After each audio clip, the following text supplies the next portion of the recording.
do Facilitando a Medicina, tudo bom com vocês? Eu sou Cleverson Delvec e a gente vai para mais uma aula referente à farmacologia. Então, se eu te ajudar de alguma forma, deixe seu joinha e se inscreve aí no canal. E também, se você quiser receber mais informações de conteúdo de fármaco ou outras matérias. Então, vamos ao que interessa. Hoje nós vamos falar um pouquinho sobre a terapêutica ou o tratamento para aqueles pacientes que estão com Alzheimer.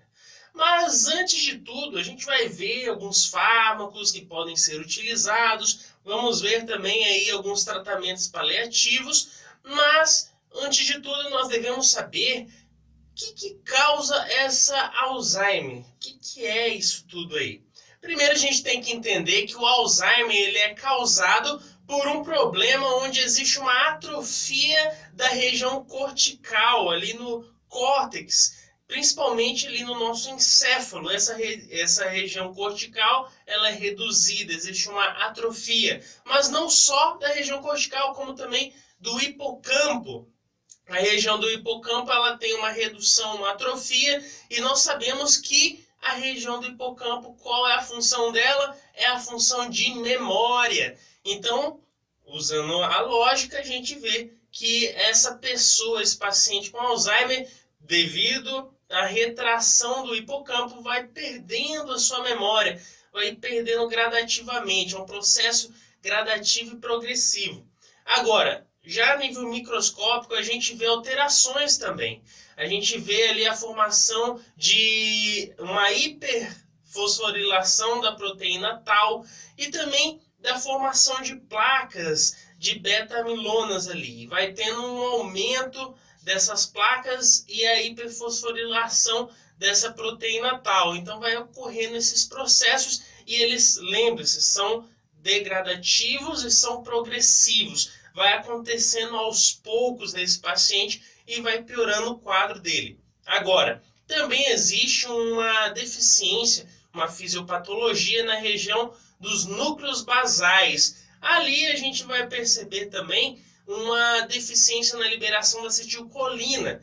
E essa liberação da acetilcolina também induz para esse problema, a doença de Alzheimer. Então, basicamente, vai ser essas as causas que vão induzir a um paciente a ter Alzheimer. Então, nós falamos aqui o quê? Que existe uma deficiência na liberação de acetilcolina. Se a gente usar o nosso conhecimento dos vídeos passados, que a gente falou da acetilcolina, as colinesterases, a gente vai ver que se a gente utilizar um antagonista para as colinesterases, a gente pode ajudar esse paciente. Mas se você não lembra muito bem, eu vou dar um ressalto aqui. É simples, a acetilcolina ela é degradada por uma enzima, as colinesterases, ou também a acetilcolinesterase, é a mesma coisa. A acetilcolinesterase vai estar ali degradando a acetilcolina e terminando a ação desse neurotransmissor. Agora, o meu paciente com Alzheimer, o problema dele é exatamente a falta de acetilcolina na fenda sináptica para realizar a sua ação. Então, o que eu faço? Eu vou inibir a enzima que degrada a acetilcolina, que é a acetilcolinesterase. Então, eu uso um antagonista a essa enzima, um antagonista que vai ali bloquear a ação dessa acetilcolinesterase, e como consequência eu vou aumentar a concentração do neurotransmissor acetilcolina nas fendas sinápticas e vou estar, de certa forma, ajudando esse paciente que está com essa falta ou essa deficiência na liberação da acetilcolina. Então seria basicamente essa a lógica. E que fármacos que a gente pode utilizar? A donezempila, também podemos utilizar a rivastigmina e a galantamina. Esses fármacos vão ser os principais e a gente vai citar agora a ação de cada um deles, qual é a sua duração, o tempo. Então vamos lá. O primeiro que a gente pode citar é a donepezila. Esse fármaco ele vai ser um antagonista que vai estar atuando sobre a colinesterase, a acetilcolinesterase, lembrando que essa acetilcolinesterase é a enzima que degrada a acetilcolina. Então essa donepezila, ela vai estar ali atuando como um antagônico. Ele vai ser reversível, vai ser um antagonista não competitivo e vai estar exatamente inibindo, de certa forma, a ação da nossa acetilcolinesterase. E assim eu vou aumentar a concentração de acetilcolina na fenda sináptica, nos receptores, e vou ajudar, de certa forma, esse paciente com Alzheimer. Lembrando que a meia-vida desse fármaco vai ser entre 60 a 90 horas. É bem considerável, tem uma meia-vida bem longa. E ele vai estar ajudando esse paciente ali, vai dar certo auxílio, ajudando nesses sintomas.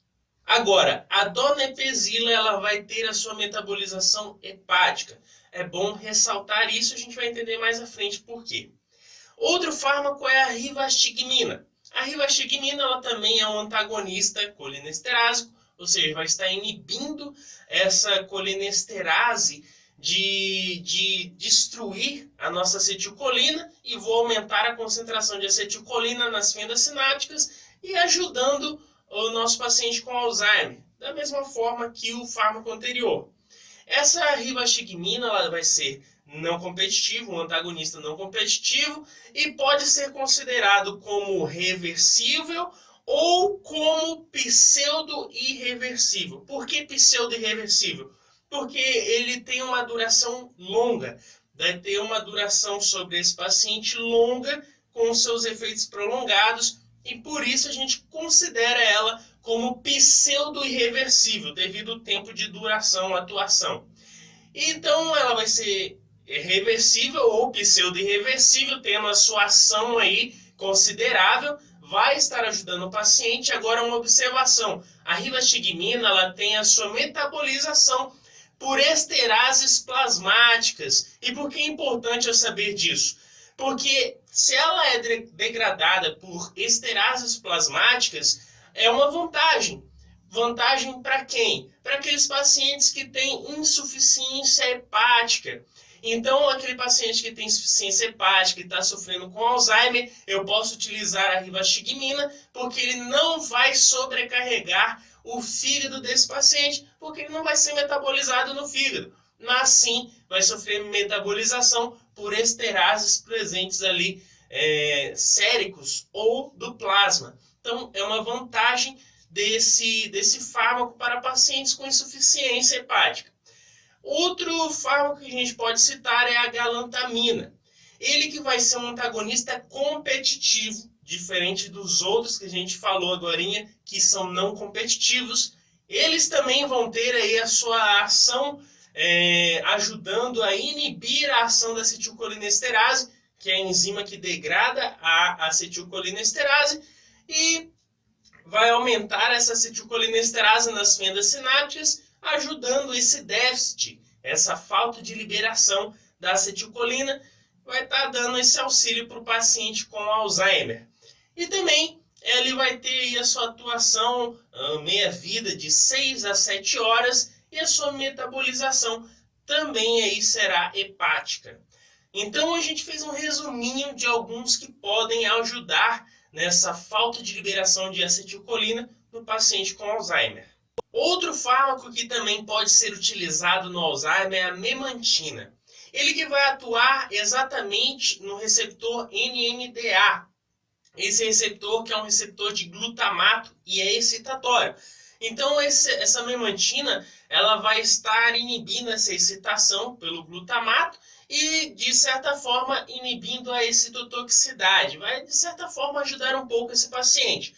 Porém, eu posso ter efeitos adversos, como cefaleia, tontura e também aí uma sobrecarga sobre a região renal. Então, tem que ter um contrabalanço aí para tentar ver as doses que são aceitáveis ao organismo do paciente. Agora, existem ainda os fármacos que são adjacentes, que podem ajudar em alguns sintomas desse Alzheimer, dessa enfermidade. A gente pode citar, por exemplo, aqueles pacientes com Alzheimer que estão sofrendo de demência já está num quadro bem avançado, já tem demência. E o que eu faço agora? A demência ela pode induzir a psicose, o paciente fica ali com alguns problemas psíquicos e essa psicose ela deve ter aí um meio de dar uma pausa nela, tentar usar um fármaco que freie essa psicose. E que fármaco que a gente pode utilizar? Podemos utilizar os antipsicóticos, principalmente os atípicos. Porém, uma observação a gente tem que usar aqui. Deve-se saber as doses. Não deve ser um tratamento prolongado, deve ser um tratamento a curto prazo e também com doses específicas para determinado paciente. Por quê? Porque esses antipsicóticos a longo prazo, os atípicos, eles podem induzir a um acidente vascular encefálico. E eu não quero isso para o meu paciente. Então fica essa observação para você. Além disso, a gente tem que citar que os benzodiazepínicos também podem ser utilizados. Também para esses pacientes com psicose, também com agitação, irritabilidade, porque existe aí alguns efeitos que esse paciente sofre, então posso utilizar os benzodiazepínicos, porém também em doses exatas e por um curto período de tempo. Então fica essa dica aí para você. E com isso a gente fez mais um resuminho. Se eu te ajudei, deixe seu joinha e se inscreve aí no canal.